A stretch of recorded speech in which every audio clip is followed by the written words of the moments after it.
ये 71 पीपीएससी का हिस्ट्री का हमारा लेक्चर नंबर 1 होगा और इन लेक्चरों के अंदर हम पहले एंशिएंट हिस्ट्री डिस्कस करेंगे और इसके साथ में हम पिछले साल के क्वेश्चन भी देखेंगे कि किस टाइप के क्वेश्चन पूछ रहे हैं। टॉपिक बाय टॉपिक हम ये डिस्कस करते जाएँगे। क्वेश्चन मैंने यहाँ पर हिंदी और इंग्लिश दोनों के अंदर अरेंज किए हैं, तो आप दोनों अगर चाहे इंग्लिश और हिंदी अगर देखना चाहो तो देख सकते हो। अब देखिए ये 2020 के अंदर क्वेश्चन पूछा गया था। अभी हम इन पहले कॉन्सेप्ट देखेंगे फिर इनको डिस्कस करेंगे और ये 2018 के अंदर क्वेश्चन पूछा गया है और ये 2000 के अंदर क्वेश्चन पूछा गया है। देखो इस वाले जो हम आज का जो टॉपिक है वो स्टोन एज है, तो इससे रिलेटेड क्वेश्चन कम ही पूछे गए हैं लेकिन आ सकते हैं एग्जाम के अंदर, तो आपको पता होना चाहिए। जब हम ये लेक्चर डिस्कस कर रहे होंगे तो उसमें बहुत सारी डेट ऐसी आएँगी जो आपको कन्फ्यूज़िंग करेंगी। कहीं पर एडी लगा हुआ होगा, कहीं पर बीसी लगा होगा और कहीं पर बीसीई लगा हुआ होगा और कहीं पर सीई लगा होगा। तो आपको इसके बारे में आपको पता होना चाहिए कि कब एडी लगता है, सीई लगता है, बीसी लगता है और बीसीई लगता है। तो देखो ये जो ज़ीरो कंसीडर किया जाता है, ये जो जितना भी हम कैलेंडर है, ये सब अंग्रेज़ों के द्वारा बनाए गए कैलेंडर हैं, तो हम उन्हीं को डिस्कस कर रहे हैं। इसी के हिसाब से जो भी टाइम होता है, वही डिस्कस किया जाता है पूरे वर्ल्ड के अंदर। हालाँकि हर एक सिविलाइज़ेशन के अपने लोकल कैलेंडर भी होते थे, जैसे कि भारत का भी अपना एक लोकल कैलेंडर है, अभी भी है, उसको यूज़ करते हैं। तो ये जो आप ज़ीरो देख रहे हो, ऐसा माना जाता है कि यहाँ पर भगवान जो क्राइस्ट थे, उनका जन्म हुआ था और उनके जन्म के बाद का जो पीरियड होता है, उसमें हम एडी लगाते हैं या फिर सीई लगाते हैं।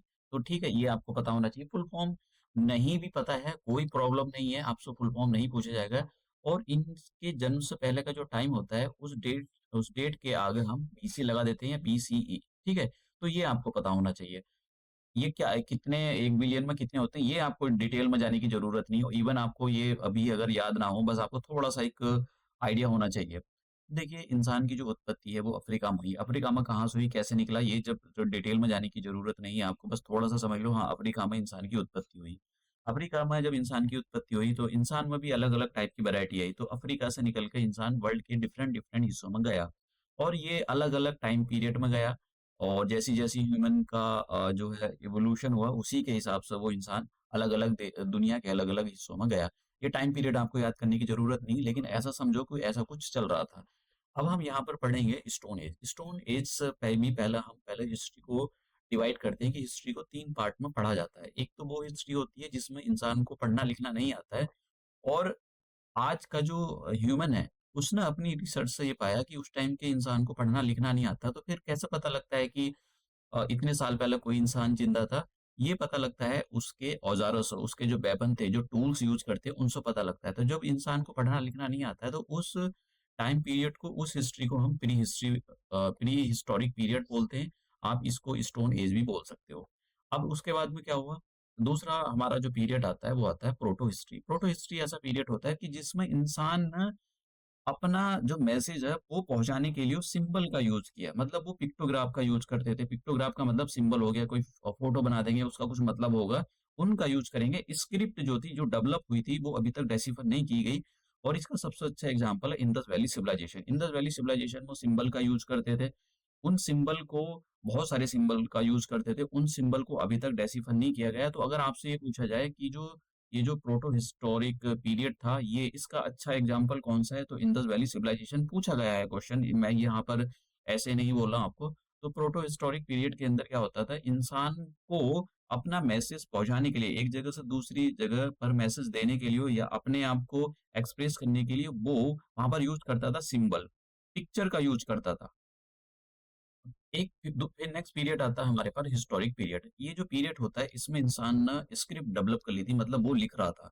तो ये जो पीरियड है, इस पीरियड के बारे में हमको पता लगता है कि हाँ, इंसान को लिखना आ गया था। तो इसके जो एविडेंस है वो हम आगे पढ़ेंगे कि कैसे इंसान की जो आपने देखा होगा कि बहुत सारी किताबें मिली हुई हैं। उन किताबों को पढ़कर पता लगाया गया कि अच्छा ये उस टाइम पर ये पर्सन था, ये डोमिनेट कर रहा था और ये कि उसका एरिया कहाँ-कहाँ तक फैला हुआ था। तो वो सब कैसे पता लगता है? वो पता लगता है कि उसने वहाँ पर किताब लिखी थी। तो वो उसके पढ़ने-लिखने से पता लगता है। तो अब हम ये जो प्री हिस्टोरिक पीरियड है, इसी के बारे में हम डिस्कस करेंगे स्टोन एज। स्टोन एज देखो स्टोन एज को 3 पार्ट में डिवाइड किया गया है। स्टोन एज को 3 पार्ट में डिवाइड किस बेसिस पर किया गया है? उनके जो वेपन यूज़ करते थे, टूल्स यूज़ करते थे, उनके बेसिस पर यूज़ किया गया है। जैसे टेक्नोलॉजी आती है, तो आपने देखा है कि पहले 5G आया, सॉरी, पहला आया 1G, उसके बाद 2G टेक्नोलॉजी मतलब इंटरनेट और फास्ट चलने लगा, फिर आया 3G इंटरनेट और फास्ट चलने लगा, फिर आया 4G इंटरनेट बहुत अच्छा वीडियो कॉलिंग भी होने लगी, उसके बाद में आ गया 5G। तो 5G में आपने देखा होगा बहुत अच्छी टेक्नोलॉजी, अब 6G भी आने वाला है। तो ऐसे ही जैसे टेक्नोलॉजी में एवोल्यूशन हुआ, टेक्नोलॉजी में उन्नति हुई, उसी के अकॉर्डिंग ऐसे ही टूल्स में भी इन जे जो स्टोन एज के लोग थे, उनके जो स्टूल्स होते हैं, उन्होंने अपने जो जो अपने वेपन होते थे, उनको उनमें सुधार किया। तो उसी के बेसिस पे जो है ये जो स्टोन एज है, उसको डिवाइड किया गया। 3 पार्ट में इसको डिवाइड किया गया है। एक तो पैलियोलिथिक पीरियड। देखो, आप अलग-अलग बुक पढ़ रहे होंगे, तो आपको ये अलग-अलग चीज़ें देखने के लिए मिलेगी। या तो आप पढ़ रहे होंगे पैलियोलिथिक पीरियड या पैलियोलिथिक कल्चर या ओल्ड स्टोन एज, इनका सबका मतलब एक ही होता है। ठीक है? दूसरा हम पढ़ेंगे मेसोलिथिक पीरियड, मेसोलिथिक कल्चर या मिडल स्टोन एज। तो 3 पार्ट में इनको डिवाइड किया गया है। नंबर 1 पैलियोलिथिक, दूसरा मेसोलिथिक और तीसरा है नियोलिथिक। नियोलिथिक पीरियड बोलो या नियोलिथिक कल्चर बोलो या न्यू स्टोन एज बोलो, एक ही बात होती है। अब ये जो टाइम पीरियड है, इस यहाँ पर आपको ये कितने पार्ट में डिवाइड किया गया था, ये सब आपको याद करने की ज़रूरत नहीं है, ये एग्ज़ाम में नहीं पूछा जाता, ये बस समझने के लिए हो। तो सबसे पहले हम पैलियोलिथिक पीरियड के बारे में पढ़ लेते हैं। देखो, पैलियोलिथिक पीरियड को भी 3 पार्ट में डिवाइड किया गया है। एक तो लोअर पैलियोलिथिक कल्चर या लोअर पैलियोलिथिक पीरियड, जो भी आप कहना चाहो, फिर मिडल पैलियोलिथिक कल्चर और अपर पैलियोलिथिक कल्चर। ये डेट आपको याद करने की जरूरत नहीं है, बस एक एक आइडिया आपको पता होना चाहिए कि हाँ, इस टाइम से लेकर इस टाइम तक ये जो पीरियड चला था। अगर इस पीरियड की बात करें तो ये 5 लाख से लेकर 10,000 बीसी तक चला। ठीक है, तो इसके बारे में आपको मतलब थोड़ा सा एक आइडिया होना चाहिए। आप जो है बीपीएससी की तैयारी कर रहे हो, इवन यूपीएससी के अंदर भी इस टाइप की कोई डेट वगैरह पूछी नहीं जाती। बस आपको पता होना चाहिए कि भाई सबसे पहला जो पीरियड था, जो जैसा हम बात कर रहे हैं कि यहाँ पर पैलियोलिथिक पीरियड को हम डिवाइड कर रहे हैं। Lower Palaeolithic period, middle Palaeolithic period और अपर पैलियोलिथिक पीरियड। तो ये जो अपर पैलियोलिथिक पीरियड था, ये 40,000 बीसी से लेकर 10,000 बीसी तक चला। अब मैं आपको यहाँ पर कुछ और चीजें बताना चाहता हूँ। ये जो आप डेट मैंने यहाँ पर आपके सामने मेंशन की है, ये अलग-अलग किताबों में अलग-अलग हो सकती है। ऑथेंटिक ये जो मैंने यहाँ पर जो डेट मेंशन की है, वो एनसीईआरटी से जो है कोट की है। तो आप एनसीईआरटी का जो डेटा है, उसको अगर रीड करोगे तो आपके लिए वो ठीक रहेगा, क्योंकि वो उसमें जो इन्फॉर्मेशन होती है, वो ऑथेंटिक होती है। अगर हम बात करें पैलियोलिथिक एज के बारे में, तो उस टाइम जो इंसान होता था, वो हंटरर एंड गैदरर होता था। हंटरर एंड गैदरर का मतलब होता है वो शिकार करता था, अपने जो टूल्स होते थे स्टोन का यूज करके वो शिकार करता था। बड़े बड़े जो एनिमल्स होते थे, उनका शिकार वो गड्ढा खोद कर करता था। तो हम ये कह सकते हैं कि जो पैलियोलिथिक कल्चर के अंदर, पैलियोलिथिक पीरियड के अंदर इंसान को खेती करना नहीं आता था। ठीक है, तो इसीलिए वो जो जंगली जानवर होते थे, उन्हीं को उन्हीं का मांस कंज्यूम करता था और उन्हीं का शिकार करता था। अब ये इनके बारे में आपको पता होना चाहिए, रॉबर्ट ब्रूस फूट। देखिए, इन ये जो थे, ये रिसर्च कर रहे थे चेन्नई के आसपास। तो इनको 1863 के अंदर पहली बार 1863 के अंदर पहली बार इंडिया के अंदर पैलियोलिथिक टूल मिले। ठीक है, ये चेन्नई के पास है। देखो, इनका नाम आपको पता होना चाहिए, इनके नाम से रिलेटेड क्वेश्चन पूछा जा सकता है कि ये रॉबर्ट ब्रूस जो थे, ये एक जियोलॉजिस्ट थे। और ये जो है मतलब जियोलॉजिस्ट का काम यही होता है कि डिस्कवर करना। जियोलॉजिस्ट भी थे, वैसे बहुत ही कम चांसेस है कि आपसे पूछे, लेकिन कुछ जो पीपीएस मतलब कुछ जो पीसीएस होते हैं वो पूछ लेते हैं। तो इनके नाम के आपको बारे में पता होना चाहिए कि ये कौन थे। इन्होंने ही इंडिया के अंदर पहली बार पैलियोलिथिक जो कल्चर था, उससे रिलेटेड टूल्स की डिस्कवरी करी थी। चेन्नई के पास ये जगह जो है, इन्होंने यहाँ पर मैं आपको इसके जगह का नाम दिखा देता हूँ। तो आप ये केव देख रहे हो, तो ये चेन्नई के आसपास केव है। तो आपको बस पता होना चाहिए इनके नाम के बारे में कि इन्होंने कोई टूल्स वूल्स, ये जो टूल्स डिस्कवर करे थे, इस टाइप के टूल्स इन्होंने डिस्कवर करे थे। तो पैलियोलिथिक कल्चर इंडिया के अंदर उसके जो पहले वाले टूल्स थे, सबसे पहले डिस्कवरी इन्होंने की थी। इनके नाम के बारे में आपको पता होना चाहिए। ठीक है, अब नर्मदा मैन के बारे में पढ़ लेते हैं। देखो, कुछ टॉपिक जैसे मैंने कहा कि यहाँ से क्वेश्चन बहुत ज़्यादा नहीं आते, लेकिन आपको कुछ मोटे-मोटे टॉपिक पता होने चाहिए कि भाई हाँ, यहाँ से क्वेश्चन फ्रेम होते हैं, क्योंकि यहाँ से क्वेश्चन पूछे गए। देखो, नर्मदा, अब ये जो टाइम पीरियड है, ये पीछे वाला, इसको देखो, ये 1863 की बात है। और ये यहाँ पर जो डेट देख रहे हो, ये 1982 की बात है। तो 1982 में डिस्कवरी चल रही। देखो, अभी भी मतलब ये सारी चीज़ें रिसर्च चल रही है। ऐसा नहीं क्योंकि ये रिसर्च को इनको बंद कर दिया गया है, ये रिसर्च चलती रहती है। आर्कियोलॉजिकल सर्वे ऑफ इंडिया ये जो है रिसर्च करता रहता है। तो जैसे-जैसे अगर कोई भी करंट अफेयर में इससे रिलेटेड कोई रिसर्च मिलती है आपको, तो आप उसके बारे में ज़रूर पढ़ें, वहाँ से क्वेश्चन जो आयोग फ्रेम कर सकता है। तो 1982 में एक रिसर्च हुई, और ये रिसर्च कहाँ पर हुई थी? ये देखो, आपको इनका नाम भी याद करने की ज़रूरत नहीं है कि किसके अंडर हुई थी, कौन-सा साइंटिस्ट कर रहा था, अरुण सोनकिया ये कर रहे थे, तो इनका नाम आपको ज़रूरी नहीं है कि याद हो। तो ये जो इनकी जो रिसर्च थी, ये जो है इंडिया के अंदर मध्य प्रदेश में चल रही थी, और आपको मैं मैप दिखाता हूँ मध्य प्रदेश का। तो देखिए, ये जो है मध्य प्रदेश है, और यहाँ पर ये भोपाल है। ये यहाँ पर आप देख रहे होगे, तो ये भोपाल है। भोपाल के पास में यहाँ पर ये रिवर नर्मदा रिवर पास हो रही है, और आपको यहाँ पर एक ये जो है आप देख रहे हो हथनोरा, यहाँ पर एक जगह मिलेगी हथनोरा। तो यहाँ पर एक डिस्कवरी हुई, और डिस्कवरी मतलब ये बहुत ही यूनिक डिस्कवरी थी। ये आप यहाँ देख सकते हो कि नर्मदा रिवर के पास में इसकी लोकेशन है, इसलिए यहाँ पर इसको नर्मदा मैन बोला जाता है। डिस्कवरी किस टाइप की थी? देखो, डिस्कवरी यहाँ पर पहली बार भारत के अंदर सबसे पुराने इंसान के कंकाल मिले, उनकी हड्डियां मिली। तो सबसे ओल्डेस्ट जो फॉसिल फ्यूल्स थे वो यहाँ से ही मिले, और इसको नर्मदा मैन बोला गया। नर्मदा मैन क्यों बोला गया? क्योंकि ये नर्मदा रिवर के पास में मिले थे। तो आपसे क्वेश्चन जो पूछा गया था, लेटेस्ट क्वेश्चन वो यही था कि जो इंडिया के अंदर जो सबसे पुराने फॉसिल फ्यूल्स मिले हैं ह्यूमन के, वो कहाँ से मिले, कौन सी वैली से मिले हैं, ये इस टाइप का क्वेश्चन है, कौन सी रिवर के पास से मिले हैं। ठीक है, तो ये नर्मदा मैन था। नर्मदा मैन मध्य प्रदेश मैंने आपको जगह दिखाई इसकी। अब ऐसा माना जाता है कि ये जो फॉसिल मिले हैं, ये नर्मदा मैन के जो फॉसिल मिले हैं, ये 5 लाख से 6 लाख पुराने फॉसिल फ्यूल है। मतलब आप समझ रहे हो ना कि कितने पुराने फॉसिल फ्यूल है। और ये मतलब ऐसा बोला जाता है कि ये जो आप यहाँ पर देखो एवोल्यूशन कैसे हुआ है, सबसे ये जो है ये होमो सेपियन है, और ये जो आप देख रहे हो निएंडरथाल है, और यहाँ पर होमो इरेक्टस है, ये वाला ये जो यहाँ पर आप देख रहे हो ना, इसके बारे में होमो इरेक्टस।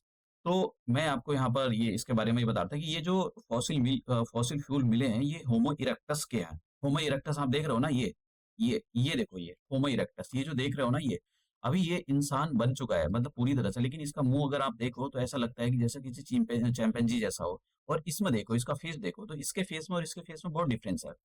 यहाँ पर इसका जो फेस है ऐसा लग रहा है बिल्कुल मंकी के जैसा है, और इसका जो फेस है वो बिल्कुल ऐसा लग रहा है कि बिल्कुल इंसानों के जैसा है। तो आप देख रहे हो ना, इसके जो कंकाल हैं, इसके कंकाल मिले हैं होमो इरेक्टस के, तो बहुत पुराने कंकाल मिले हैं होमो इरेक्टस के। तो आप बोल सकते हो कि ये जो होमो इरेक्टस की वेब थी, इंडिया के अंदर बहुत पहले पहुंच चुकी थी। वेब का मतलब, मैं जैसे यहाँ पर वेब बोल रहा हूँ, वेब का मतलब ये हुआ ये कि जैसे इंसान अफ्रीका से चलकर ये वर्ल्ड के अलग अलग पार्टों में जाना शुरू किया, तो होमो इरेक्टस इंडिया के अंदर आ चुके थे। तो कब कौन सी डेट को आए थे, ये सब याद करने की जरूरत नहीं है आपको। ठीक है, बस पता होना चाहिए ऐसा कुछ चल रहा है। दूसरा हमारा जो आता है, दूसरा कल्चर आता है मेसोलिथिक पीरियड। मेसो का मतलब होता है मिड। ठीक है, लिथिक का मतलब स्टोन, रिलेटेड टू द, यानी मिडल स्टोन एज, इसको मिडल स्टोन एज या मेसोलिथिक कल्चर, जो भी आप पढ़ो, मेसोलिथिक पीरियड जो भी आप पढ़ो, इसका जो टाइम पीरियड है वो 9000 से 4000 बीसी के बीसी का माना जाता है। जैसे मैंने बार बार बोला कि डेट जो है फ्लक्चुएट कर सकती है, और आपको डेट याद करने की जरूरत नहीं, बस हाँ एक आइडिया होना चाहिए। देखो, इंडिया के अंदर जो मेसोलिथिक कल्चर है, उसके जो टूल्स हैं वो 10,000 से लेकर और 4000 बीसी तक के मिलते हैं। अब ये जो टूल्स हैं, ये इंडिया के अलग-अलग पार्ट में मिलते हैं, और इनका जो टाइम पीरियड है वो अलग-अलग है, ठीक है? तो ये आपको कुछ इंपॉर्टेंट चीज़ें जो आपको इसके बारे में पता होना चाहिए। देखो, अर्ली स्टेज में इंसान को एग्रीकल्चर, मतलब अर्ली स्टेज का मतलब हो गया जो मेसोलिथिक की जो अर्ली स्टेज थी, जब मेसोलिथिक एज स्टार्ट हुई थी, तो उसके अर्ली स्टेज में इंसान को एग्रीकल्चर करने की प्रैक्टिस नहीं थी। फिर धीरे-धीरे इंसान ना मतलब जो मेसोलिथिक पीरियड चल रहा है, इसी के लास्ट में एग्रीकल्चर करना सीख लिया था। और बहुत सारे ऐसे एविडेंस मिले हैं कि इंसान ना मेसोलिथिक पीरियड के अंदर डोमेस्टिकेशन ऑफ द एनिमल शुरू कर दिया था। डोमेस्टिकेशन ऑफ द एनिमल्स का मतलब जानवरों को पालना स्टार्ट कर दिया था। अब इसके जो डोमेस्टिकेशन ऑफ एनिमल्स, इसके सिम्टम्स इंडिया में कहाँ से मिलते हैं? मध्य प्रदेश की जगह एक जगह है आदमगढ़, ठीक है? तो वहाँ पर इसके सिम्टम्स मिलते हैं। एक बगौर है, बगौर राजस्थान के अंदर जगह है। तो वहाँ पर इन दोनों जगह से एनिमल्स के एविडेंस मिले हैं कि ये जो अर्ली ह्यूमन था वो इंसान को जो एनिमल्स होते थे उनको डोमेस्टिकेट करता था, उनको पालता था। और ये जो इनके जो सिम्टम मिले हैं, ये 5000 बीसी के हैं। तो इससे साफ पता लगता है कि जो अर्ली मेसोलिथिक पीरियड था, उसमें इंसान ने डोमेस्टिकेशन स्टार्ट मतलब किया नहीं था। जब धीरे धीरे ये मिड में चले गए, मतलब ये पीरियड काफी खत्म हो रहा था, उसी के लास्ट में जो है इन्होंने एग्रीकल्चर और डोमेस्टिकेशन ऑफ एनिमल्स स्टार्ट कर दिया था। तो एक ये पॉइंट याद कर लेना, ये हो सकता है कि आपसे पूछा जाए। और ये जो लास्ट वाला पॉइंट है, ये अच्छे से आपको पता होना चाहिए, ये बहुत इंपॉर्टेंट है। नेक्स्ट चलते हैं। देखो आप देख सकते हो कि इंसान ना जो है ये एक इसका डॉग है, ये इन्होंने यहाँ पर भेड़-बकरियाँ और इन्होंने देखो एग्रीकल्चर स्टार्ट करना शुरू कर दिया है। अब ये देखिए अपने खाने को यहाँ पर पका के भी खा रहे हैं। तो ये सारी चीज़ें जो है मेसोलिथिक पीरियड में स्टार्ट होगी। मेसोलिथिक पीरियड में एक इम्पोर्टेंट साइट है भीमबेटका। तो भीमबेटका अगर आप गए हो मध्य प्रदेश के अंदर जगह है, तो इसके बारे में थोड़ी इन्फॉर्मेशन आपको पता होना चाहिए। तो देखो इंसान ने ना अपना शायद ये चाहते थे कि इस इन आने वाली जनरेशन इनको पढ़े, इनको रीड करे, तो इन्हें ये अपने आइडिया को जो है क्योंकि इनको पढ़ना-लिखना तो आता नहीं था, ये अपने आइडिया को दीवारों पर रिप्रेजेंट करते थे, पिक्चर बनाकर। आप देख रहे हो कि कैसे अब जैसा आप यहाँ पर देख पाओगे कि यहाँ पर देख रहे हो कि कैसे देखिए, ये देखिए यहाँ पर कैसे एक इंसान किसी एक जानवर को मार रहा है, अपने हाथ में इसने एक तीर कमान ली हुई है, इससे मार रहा है। तो इससे साफ पता लगता है कि ये अपने आइडिया को रिप्रेजेंट करना चाहते थे और इसीलिए इन्होंने बड़ी-बड़ी दीवारों पर पेंटिंग बनानी शुरू की और इसका सबसे अच्छा एग्ज़ाम्पल इंडिया के अंदर भीमबेटका पेंटिंग मिलती है। आपको अगर कभी टाइम मिला तो आपको यहाँ पर घूम कर आना चाहिए। बहुत अच्छी पेंटिंग है यहाँ पर। ठीक है? तो स्टोन एज की आपको यहाँ पर जो स्पेशली जो मेसोलिथिक पीरियड है, उसकी आपको पेंटिंग यहाँ पर देखने के लिए मिलेंगी। ये ओरिजिनल पिक्चर है यहाँ पर मध्य प्रदेश की, मध्य प्रदेश भीमबेटका की, ये भी ओरिजिनल पिक्चर है। ठीक है? और आप यहाँ पर देख सकते हो, ये मैंने यहाँ पर थोड़ी-सी जगह डाली हुई है ये थोड़ी स्टोन जो मेसोलिथिक पीरियड है, उसकी यहाँ पर मैंने थोड़ी साइट आपको ज़रूरी नहीं कि ये सारी चीज़ों के बारे में पता हो, पर थोड़ा-थोड़ा पता होना चाहिए। नेक्स्ट पीरियड के बारे में बात करते हैं नियोलिथिक पीरियड। नियोलिथिक का मतलब होता है न्यू का मतलब नया, लिथिक का मतलब स्टोन। तो न्यू स्टोन एज, इसको न्यू स्टोन एज भी Neolithic culture, new stone age जो भी आप बोलना चाहो बोल सकते हो। जिस बुक से पढ़ रहे हो, उस बुक के बारे में आपको हो सकता है कि ये पीरियड यूज़ कर रखा हो, कल्चर यूज़ कर रखा हो, जो स्टोन एज ऐसी शब्दों का उसने यूज़ कर रखा हो, लेकिन यही होंगे उसमें। अब देखिए, जैसे मैंने कहा मेसोलिथिक पीरियड के अंदर इंसान डोमेस्टिकेशन ऑफ एनिमल्स और एग्रीकल्चर की प्रैक्टिस करती थी। तो न्यूलिथिक पीरियड के अंदर ये प्रैक्टिस बहुत ज़्यादा बढ़ गई। बहुत ज़्यादा बढ़ गई मतलब इंसान ने बहुत ज़्यादा एग्रीकल्चर शुरू कर दिया और तो वो अब एक जगह से दूसरी जगह कम मूव करता था। पहले वहाँ रहेगा एक जगह बहुत टाइम तक, एक लंबे पीरियड तक वहीं पर ठहरेगा, वहाँ का एग्रीकल्चर करेगा और उसको लगता है कि वहाँ के जो रिसोर्सेज़ हैं वो खत्म हो चुके हैं, अब कुछ नहीं हो सकता है, तो वो एक जगह से दूसरी जगह मूव किया जाएगा। तो ठीक है, एक ये वाला पॉइंट याद देख लेना कि grains were the first ever produced in the neolithic age. ये बहुत इंपॉर्टेंट पॉइंट है, आपसे पूछा जा सकता है कि जो ग्रेन्स थे वो किस पीरियड में उसको प्रोड्यूस किया गया था, न्यूलिथिक, मेसोलिथिक या पैलियोलिथिक पीरियड में? तो इस आपसे मतलब रिलेटेड क्वेश्चन। जैसे मैंने बताया कि मेसोलिथिक पीरियड के अंदर जो है एग्रीकल्चर की प्रैक्टिस शुरू हो गई थी और डोमेस्टिकेशन ऑफ एनिमल्स, तो ये प्रैक्टिस बहुत ज़्यादा बढ़ गई थी न्यूलिथिक एज के अंदर। ठीक है, इसकी जो कुछ इसके जो कुछ साइट्स हैं ये आपको बहुत इम्पोर्टेंट है, इसके बारे में पता होना चाहिए। देखो इसकी काफ़ी इम्पोर्टेंट साइट है एक मेहरगढ़। ये मेहरगढ़ जो है आपको कहाँ पर मिलेगा? ये पाकिस्तान के अंदर जगह इस टाइम और एक बुरज़ाहोम, यहाँ पर एक जगह है बुरज़ाहोम, ये श्रीनगर से थोड़ा-सा ऊपर है बुरज़ाहोम। तो यहाँ पर कुछ जगहों के बारे में आपको पता होना चाहिए और बिहार के अंदर एक जगह है ये चीरन, तो इसके बारे में मतलब बस पता होना चाहिए कि किससे रिलेटेड है। अब देखो आप यहाँ पर मेहरगढ़ के बारे में हम पढ़ेंगे, ये नियोलिथिक साइट है, इनके घर देखो आप। ठीक है, आप देख रहे हो कैसे बने हुए, रेक्टेंगल की फॉर्म के, स्क्वायर की फॉर्म के घर बने हुए हैं ये। तो इसी क पहले हम मेहरगढ़ के बारे में पता करते हैं कि ये काफ़ी इम्पोर्टेंट साइट है। देखो, ये जो नियोलिथिक साइट है मेहरगढ़, ये मैंने आपको दिखाई दिया ये कहाँ पर है मैप के अंदर। तो इस पर जो है इसकी जो डेट मानी जाती है कि यहाँ पर 7000 पुराने एविडेंस मिलते हैं। 7000 पुराने यहाँ पर एग्रीकल्चर के एविडेंस मिलते हैं। 7000 बीसी, मैं बार-बार बोल रहा हूँ 7000 बीसी। क्योंकि यूपी के अंदर जो डिस्कवरी हुई है, अभी लेटेस्ट डिस्कवरी हुई है, वहाँ पर 9000 बीसी पुराने एग्रीकल्चर के एविडेंस मिलते हैं। तो जब तक यू अभी जो लेटेस्ट डिस्कवरी हुई है उस डिस्कवरी से ये पता है कि सबसे पुराने जो एविडेंस है वो उत्तर प्रदेश से मिलते हैं एग्रीकल्चर को करने के, ना कि ये जो जगह है मेहरगढ़ वहाँ से, ठीक है? तो आपको दोनों के बारे में पता होना चाहिए। सबसे पहले जब तक ये डिस्कवरी नहीं हुई तो ऐसा माना जाता है तो एग्रीकल्चर के सबसे पुराने जो एविडेंस है वो मेहरगढ़ से मिलते हैं। वो 7000 पुराने मिलते हैं। लेकिन अभी लेटेस्ट जो डिस्कवरी हुई है जो लेटेस्ट डिस्कवरी हुई है उत्तर प्रदेश से, उससे ये पता लगता है कि सबसे पुराने एविडेंस एग्रीकल्चर करने के उत्तर प्रदेश से मिलते हैं और वो जो एविडेंस है 9000 बीसी पुराने हैं। ठीक है? तो इसके बारे में आपको पता होना चाहिए। अभी मैंने लिखा हुआ है सारी चीज़ें। अब ये टाइम पीरियड आपको याद करने की ज़रूरत नहीं है, बस थोड़ा-थोड़ा सा पता होना चाहिए। ठीक है? अब ये कहाँ पर ये कल्चर कहाँ पर मतलब ये डेवलप हुआ, ये मैंने मैप में दिखा दिया। बस आपको थोड़ा-सा माइंड में दिमाग में लगा होना चाहिए। इसकी ये जो यहाँ पे ये जो मेहरगढ़ था, इसमें जो अलग-अलग टाइम पीरियड में ये कल्चर डेवलप हुआ है, जैसे 7000 से लेकर 5000 500 बीसी तक, ये आपको डेट याद करने की ज़रूरत नहीं कि यहाँ पर अलग-अलग टाइम पीरियड में जो है कल्चर डेवलप हुआ है। बट जो मैंने बोला है आपको ये इसमें से थोड़ा-सा ये पॉइंट आपको पता होना चाहिए। दूसरी नियोलिथिक जो ये साइट है वो है आपकी बुर्ज़ाहोम। तो बुर्ज़ाहोम मैंने आपको दिखाया कि ये श्रीनगर से थोड़ा-सा ऊपर है। तो यहाँ पर ये जो साइट है ये न्यूलिथिक, ये जितनी भी हम पढ़ रहे हैं ये न्यूलिथिक साइट है और ये पूरी इंडिया के अंदर फैली हुई हैं। तो जो सबसे मतलब कुछ इम्पोर्टेंट साइट कर रहे हैं हम सभी के बारे में तो नहीं पढ़ सकते और पूछा भी नहीं जाता सभी के बारे में। तो न्यूलिथिक कल्चर जम्मू कश्मीर के अंदर हम पढ़ रहे हैं, यहाँ पर जो सबसे इम्पोर्टेंट साइट है वो बुर्जा होम है। ठीक है? तो बुर्जा होम में यहाँ पर सबसे पहले आपको कुछ चीज़ों के बारे में पता होना चाहिए। बुर्जा होम से ये एविडेंस मिलते हैं यहाँ पर जो इंसान है उसने मेगालिथिक कल्चर के बारे में सीख लिया था। अब ये मेगालिथिक कल्चर होता क्या है? देखो मेगालिथिक कल्चर के बारे में मैं आपको बताता हूँ। अभी आपने देखा होगा क्रिश्चियनिटी के अंदर और मुस्लिम धर्म के अंदर ये होता है कि जब कोई मर जाता है तो उसको घर से दूर कहीं कब्र के अंदर दफन किया जाता है।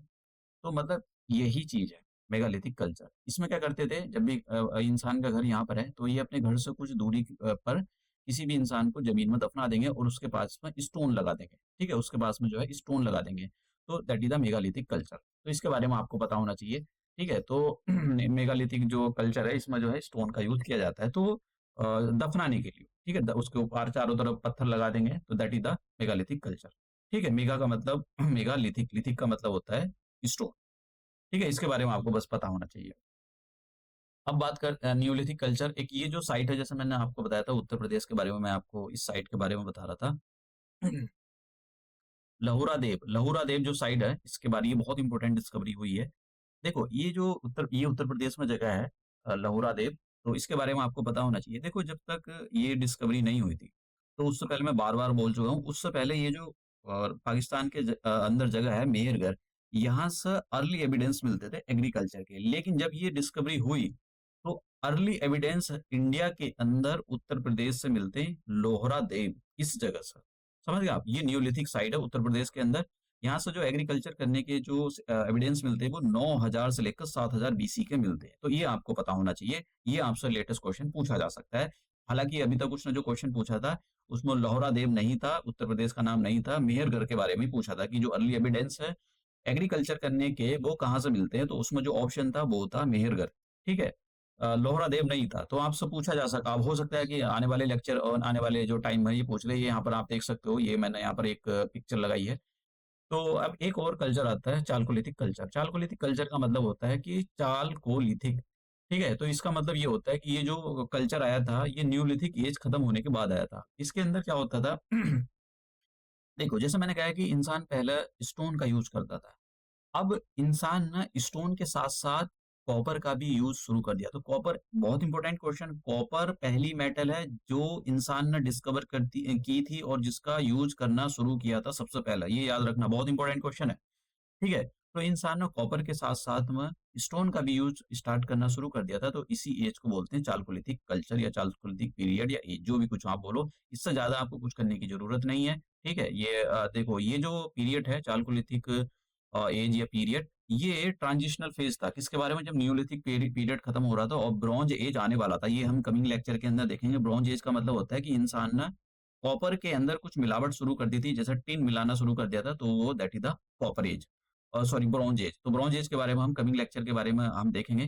तो इसमें जो है ज़्यादा आपको डिटेल में जाने की ज़रूरत नहीं है। बहुत ज़्यादा ऐसा नहीं कि बहुत डेट याद करने की ज़रूरत है। मोटा-मोटा आपको पता होना चाहिए कुछ जो इम्पोर्टेंट डिस्कवरी मैंने आपको बोला है, उसके बारे में।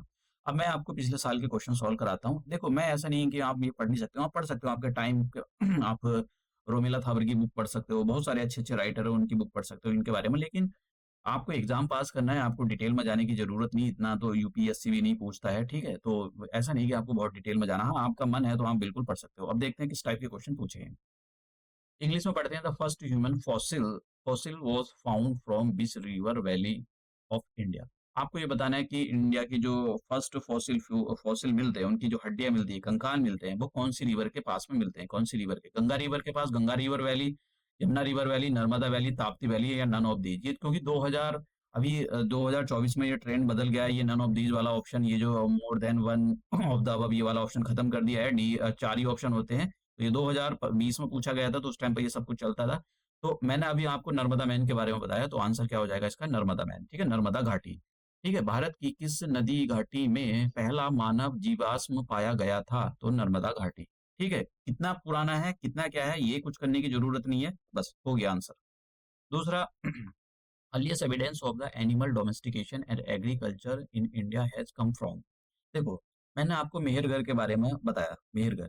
तो जब ये मतलब ये जो इन्होंने जो ऑप्शन है यहाँ पर मेहरगढ़ लिखा है, तो लोहरा देव भी हो सकता है। आपको बता दूँ, अगर यहाँ से नया क्वेश्चन अगर फ्रेम होता है तो लोहरा देव भी हो सकता है। उत्तर प्रदेश में जो डिस्कवरी हुई है लेटेस्ट, वो 9 वहाँ से जो एविडेंस मिलते हैं डोमेस्टिकेशन ऑफ एनिमल्स और एग्रीकल्चर के, वे 9000 बीसी के मिलते हैं। लेकिन ये मेहरगढ़ जो है यहाँ पर केवल 7000 बीसी के ही एविडेंस मिलते हैं। तो दोनों मतलब 2000 पुराने एविडेंस उत्तर प्रदेश से मिलते हैं। आप समझ रहे हो? तो इसलिए अभी यहाँ पर इसने उत्तर प्रदेश के बारे में तो कुछ बोला नहीं है। तो इसने यही पूछा है कि भाई सबसे पहले जो एविडेंस एग्रीकल्चर और डोमेस्टिकेशन ऑफ एनिमल्स की वो कहाँ से मिलती है? तो मेहरगढ़ से मिलते हैं। ठीक है, ऑप्शन ये हो जाएगा। भारत में पशुपालन और कृषि के सबसे प्राचीन शाक जो एविडेंस है वो कहाँ से प्राप्त हुए हैं? तो आंसर हो जाएगा मेहरगढ़। ठीक है?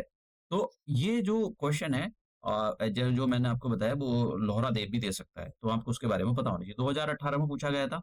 नेक्स्ट क्वेश्चन देखो, मैं यहाँ पर जितने भी क्वेश्चन हैं वो सारे लेटेस्ट जितने भी पूछे गए हैं पुराने से लेकर नए तक सब करा रहा हूँ आपको। नेक्स्ट क्वेश्चन आता है, which one of the following periods is also known the Chalcolithic period. तो चालकोलिथिक पीरियड क्या था? स्टोन का सॉरी जो स्टोन के साथ साथ में कॉपर का यूज शुरू कर दिया था, that is the Chalcolithic culture. ठीक है, मैंने आपको सबसे लास्ट वाले पीपीटी के अंदर बताया। तो कॉपर इसका जो है सही आंसर है। यहाँ पर देख सकते हो, निम्नलिखित में से किस काल में ताम्र पाषाण, देखो ताम्र का मतलब जो लोग रूरल एरिया से पता है बिलोंग करते हैं और वो अपने पुराने बर्तनों को यूज करते हैं, ताम्र वहां पर लिखा रहता है, ताम्र। तो ताम्र ताम्र का मतलब तांबा। ठीक है, तो कॉपर। ठीक है, जो मतलब मुझे तो नहीं पता है कि शायद वो यूज करते हैं, लेकिन मुझे तो पता है क्योंकि मैं तो काफी चीजों से इन सारी चीजों के बारे में यूज करता हूँ इनको। ताम्र पाषाण, तो ताम्र का मतलब होता है यहाँ पर जो कॉपर। ठीक है, ताम्र युग। तो ये हम किस टाइप के, ये काफ़ी पुराना क्वेश्चन था। तो मैंने आपको दिखाया कि किस टाइप के क्वेश्चन ये जो है बीपीएससी पूछ रहा है। और ज़्यादा तो देखो स्टोन एज से क्वेश्चन ऐसा नहीं है कि बहुत अजीब से क्वेश्चन आते हैं, सिंपल से क्वेश्चन आते हैं, लेकिन इतने भी सिंपल नहीं होते, आपको पढ़कर जाना पड़ेगा। डेट ऐसा नहीं कि आपको भर-भर कर डेट याद करने की ज़रूरत है।